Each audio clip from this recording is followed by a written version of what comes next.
Яуча планетасы. Жас премьер Род Предатор Дик тренировкада. Ол әртүрлі құралдарды пайдаланып жерді аралайды, ақыры үңгірге кіреді. Сканері оған ағасы жақын жерде жасырынып жатқанын хабарлайды. Дик арт жағынан шабуыл жасайды, бірақ Куэйк семсерін уақытында блоктайды. Ағайындылар шайқаса бастайды. Куэйк шайқас кезінде Дикті үнемі мазақ етіп, үңгірді өз пайдасына қолдану керектігін еске салады. Семсерлер үңгірдің түкпір-түкпірінде соғылып, көп соққы алмасқан соң Куэйк Дикті бұрышқа қысады, бірақ оны өлтірмейді. Дик берілмейтінін айтқанда, Куэйк тұрған бағананы кесіп тастайды, Дик тұңғиыққа құлайды. Ол қабырғадан ұстанып құтқарып қалады, қайта өрмелеп шығып, Куэйкке қайта шабуыл жасайды. Кейін олардың кемесінде Куэйк Дикке аң таңдау керектігін, солай ғана Яуча кланына лайық болатынын айтады. Дик Дженна деп аталатын өлім планетасына баруды қалайды, онда тіпті әкесі де қорқатын Колосс деген аң бар. Дик әкесінің өзін әлсіз санап жүргеніне шаршады. Куэйк мақұлдамайды, бірақ сол сәтте Дик ант береді. Осы кезде әкелері Джар оралады. Дик құрметпен өз қанының үлгісін ұсынады. Джар Диктің тірі қалғанына таң қалады, өйткені ол Куэйкке оны әлсіз деп өлтіруді бұйырған еді. Куэйк болса Дикке өзін дәлелдеуге мүмкіндік беру керек деп есептейді. Ашуланған Джар құрылғы лақтырып Дикті тұтқындайды да Куэйкке қазір өлтіруді бұйырады. Бірақ Куэйк оның орнына Дикті қатырып, лазерді іске қосып, оны кемеге жібереді. Джар атып жатқанда ағасын қорғау үшін қалқан қосады. Кеме жабылған соң Куэйк Джармен шайқасады. Бірнеше қозғалыста қаруын тартып алады. Джар камуфляждық плашын қосады. Куэйк соққылай береді. Джар оның қолын пышақтап, сосын қолын кесіп тастайды да баласын жығып салады. Куэйк жерде жорғалап қолын емес семсерін іздейді. Джар оны әлсіз деп атап пышақтайды. Куэйк соңғы демімен кемені іске қосады, ағасы Дженнаға кетсін деп. Дик бәрін көреді де Джар Куэйктің мойнын үзгенде кеме оны ғарышқа алып ұшады. Біраз уақыттан кейін Дик дабылдан оянады. Кеме орбитадағы қоқыстардан зақымданып, Дженнаға құлай бастаған. Дик орындыққа жүгіріп барып, оны лақтырып жібереді. Кеме Дженна аспаны арқылы үлкен жылдамдықпен құлайды. Құс соғыла жаздағанда қалқан қосады. Джунглиге құлайды да, ашумен гуілдейді, аңды таппаққа бел байлайды. Дик қаруларын тексеріп, бәрінің дұрыс екенін көреді.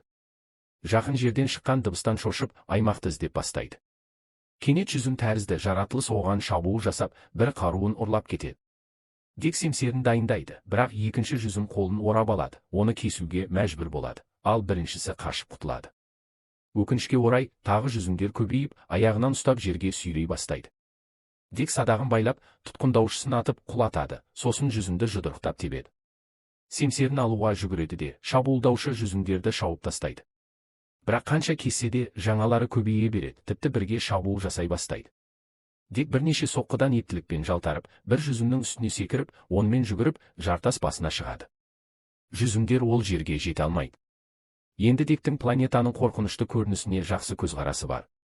Кейін Дик жарасын өзенде жуады, сканермен дәрілік өсімдік іздейді. Ол бомба ретінде қызмет ете алатын жапырақты табады. Құрт тауып алып, ол қызыл шарлар өсіре бастайды, лақтырғанда жарылады. Сосын Колоссты іздеп шығады. Үлкен алқапта оғаш қызыл өсімдіктер оған ысқырып тұрады, ол абайлап жүреді. Сол кезде оғаш тілде сөйлеп жатқан дауыс естиді де, жоғары қараса, үлкен ұяда тұтқындалған қызды көреді. Оның қорқынышын түсіне алатынын байқап, универсалды аудармашыны қосады. Ол синтетикалық андроид екені расталады. Кенет Дженна лашыны пайда болып, оны қызыл өсімдіктерге лақтырады. Бұл өсімдіктер қызыл түтін шығарып, инелерін атады. Дик инелерден жылдам жалтарады. Қыз инелер салдандыратынын, лашын оны жеу үшін істейтінін түсіндіреді. Көмек ұсынғанда Дик Яуча жалғыз аң аулайды дейді. Лашын тағы тастар лақтырады, бірнеше өсімдік белсендіріледі, Дик инелерден жеп қалады да, басы айналып құлайды. Қыз қару сұрайды, Дик пышағын лақтырады да, есінен танып қалады.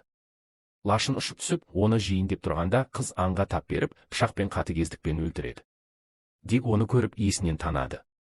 Біраздан кейін Дик оянады, қыз сол гүлден жасалған антидот берген. Дик тұрып, қызға да тұруға көмектеседі, оның денесінің жартысы жоқ екенін байқайды. Ол өзін Уэйланд Ютани корпорациясы жіберген синтетикалық деп түсіндіреді, өйткені адамдар бұл планетада өмір сүре алмайды. Бірақ Дикке бәрібір семсерін суырып алады. Қыз көптеген Яучаның Колосс үшін келгенін, ешқайсысы аман қалмағанын, бірақ өзі аман қалғанын айтады. Егер оны өзімен бірге алса, Колоссқа апаратынын, солай ол аяғын Дик трофейін алады дейді. Дик оның Колосстың өзі бұзғанын түсінеді, бірақ қызықпайды. Дегенмен қыз өзін пайдалы құрал деп атағанда Дик бұл кодты бұзбайды деп есептеп, оны бірге алуға келіседі. Жолда қыз үнемі сөйлеп, сұрақ қояды.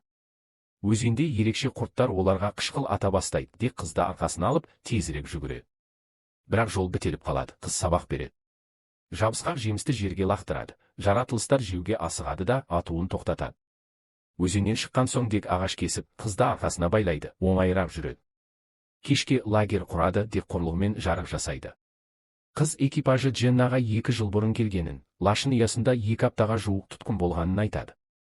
Тағы бір синтетикалық Тисса оны құтқарады деп үміттенгенін айтады. Олардың сезімталдығы басқа модельдерге қарағанда жоғары екенін айтады.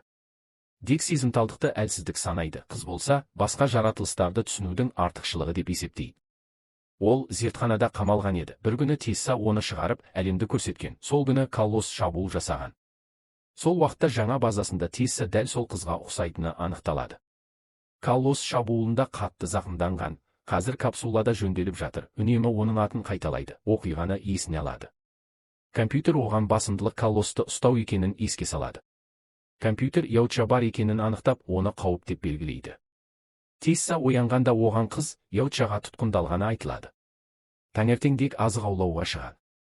Сүйек бизонына тап болады. Ол әдетте Каллостың асы. Алға жылжымақ болады, бірақ алаң өткір шөппен жабылғанын көріп шегінеді.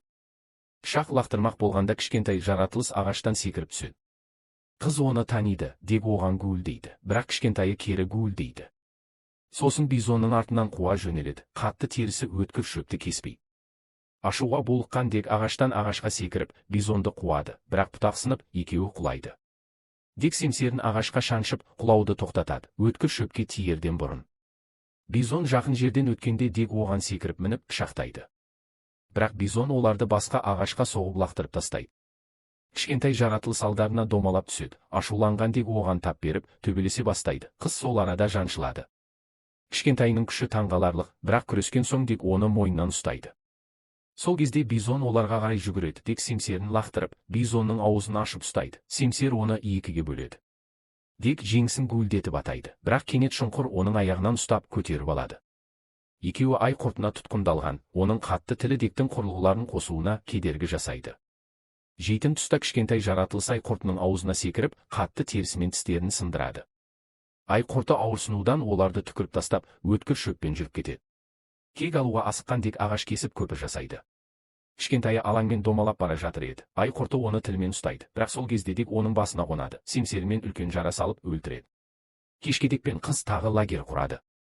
Кішкентай жаратылыс әлі еріп жүр, Диктің әр қимылын қайталайды, бизонды аулағанына қызығып. Қыз оған Бут есімін қояды. Дик қауырдалып отырған етті бөліп жатқанда қыз Диктен отбасы туралы сұрайды. Ол ағасы мен әкесімен болған оқиғаны айтады, бірақ қайғы деген сөзді қабылдамайды. Қыз Тиссаның өзіне әпкесі саналатынын, сол сезімді ұнататынын айтады. Түн ортасында Тисса мен экипажы Диктің кемесін табады. Ол секіріп шыққан соң құлаған.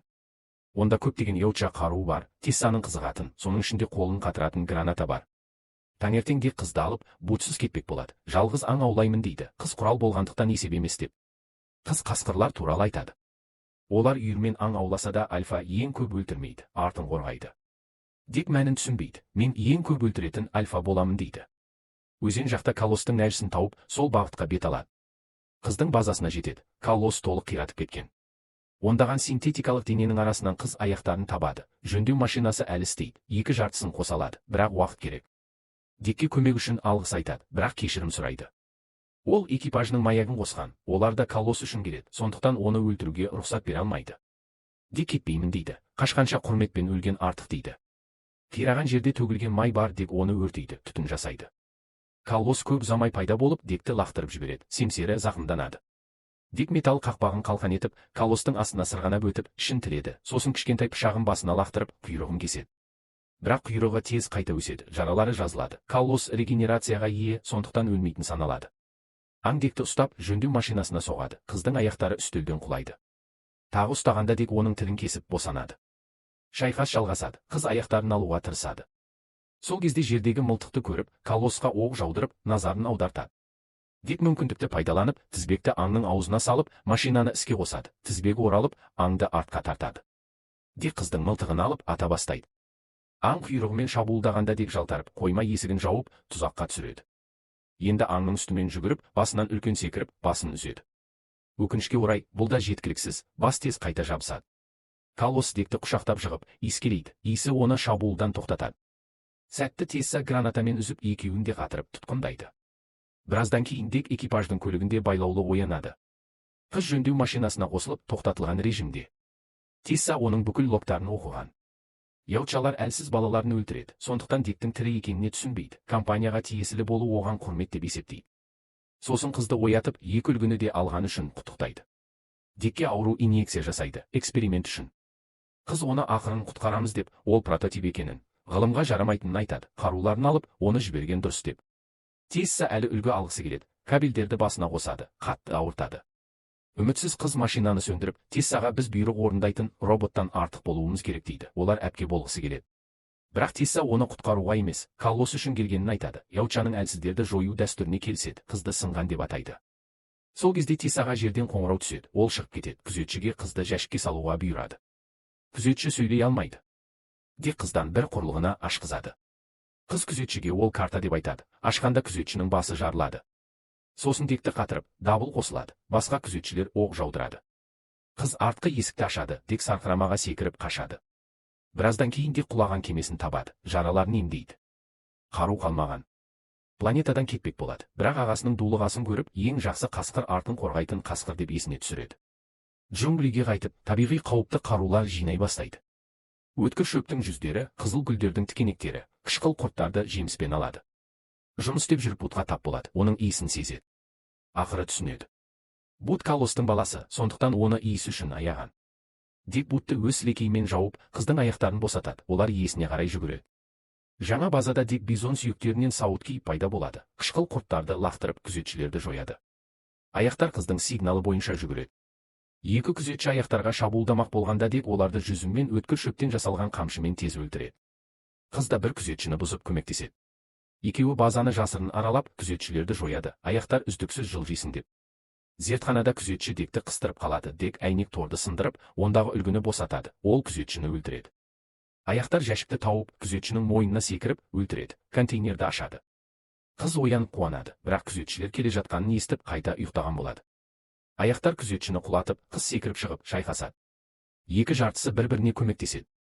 Бір күзетші аяқтарды ұрмақ болғанда аяқтар секіріп, қыз ұстап тұрған синтетиканың басын теседі. Сосын кішкентай машина бөлігін ұстап, соңғы күзетшінің басын соған соғады.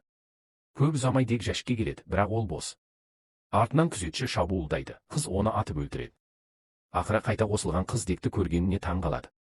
Дик оған қасқырша қайтып келгенін айтады. Қыз кеткісі келеді, бірақ Дик Каллосты босату керек, Бут анасымен бірге болсын дейді. Дабыл қосылады, Тесса кемені тезірек ұшыруды бұйырады.